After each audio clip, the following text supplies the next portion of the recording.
రైతు బంధు ఇంతకుముందు ఉన్న వాళ్ళు సరిగ్గా ఇయ్యలే, ఖజానా ఖాళీ అయిపోయింది, పైసలు ఎక్కడి నుంచి ఇవ్వాలి, లంక మీదలు ఉన్నాయనుకుంటే లేవని చెప్పేసి ముఖ్యమంత్రి అంటే మంత్రులు ఖజానా ఖాళీ అయింది అంటున్నారు.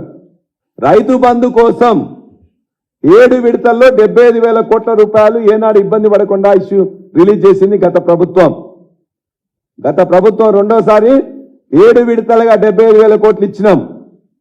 అది రైతులందరూ అనుభవంలో ఉన్నది, వాళ్ళ యొక్క అకౌంట్లోకి వచ్చింది, వాళ్ళందరూ కూడా అనుభవించారు.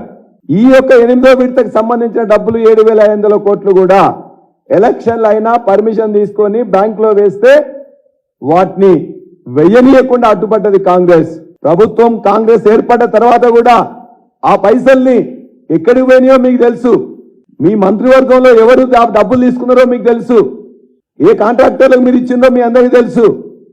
ఇవాళ ఖాళీ ఖజానా ఇవ్వలే, ఖాళీ ఖజానా కాదు, 7,500 కోట్లు రైతు బంధు కోసం బ్యాంకులో వేసి పెడితే దాన్ని బ్యాంకుల నుంచి వెళ్ళి ట్రాన్స్ఫర్ చేసే ముందు రోజున పనిచేసింది మీరు, వాడుకున్నది మీరు, లబ్ధి పొందింది మీరు, రైతు బంధు ఇవ్వలేకపోయింది మీరు.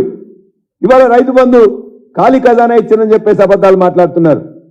అంతేకాదు గత 3 నెలలుగా 100 రోజుల్లో 16,500 కోట్ల రూపాయలు అప్పు తెచ్చింది కదా, 7,500 కోట్ల రూపాయలు మేము పెట్టినాం కదా, 24,000 కోట్ల రూపాయలు ఎక్కడికి పోయినాయి?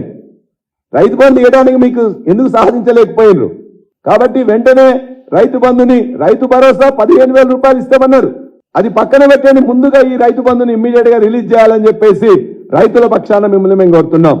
ఇంకో మాట మాట్లాడిండ్రు, గత ప్రభుత్వం ఏమీ చేయలేదు, వ్యవసాయాన్ని పట్టించుకోలేదు, సాగునీళ్ళు ఇయ్యలేదు, మొత్తం కూడా దండగా చేసిందని చెప్పేసి మాట్లాడిండ్రు ఇదే వ్యవసాయ శాఖ మంత్రులు. ఇగో వారున్న ఫోటోనే, వారు నష్టం జరిగినప్పుడు బోనకల్లు పోతే బోనకల్ నుంచి హెలికాప్టర్లో వారు ఎమ్మెల్యే కాదు, ఎమ్మెల్సీ కాదు, కానీ మంచి రైతు అని చెప్పేసి కేసీఆర్ గా వారిని ఎక్కించుకొని ఆ మొత్తం తీసుకుపోయి చేసిన దానికి ఇగో ఇది సాక్ష్యం.